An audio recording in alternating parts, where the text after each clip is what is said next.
বিশেষ ঘোষণা চন্দ্রশেখর মন্ডল অফিসে আসবেন চন্দ্রশেখর মন্ডল নয়ন মন্ডল আসবেন বেরিয়ে যাও আমি শূন্য খণ্ডধর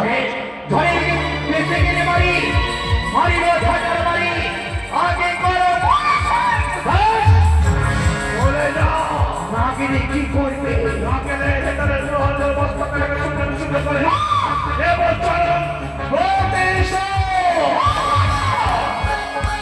আমার আমি সম্পদ করলাম কথা নেই তুমি কাঁদলে গুজারি নগরে তুই কাঁদলি আমি হাসি আমার চোখে আসে তুই কাঁদলি আমার চোখে আসে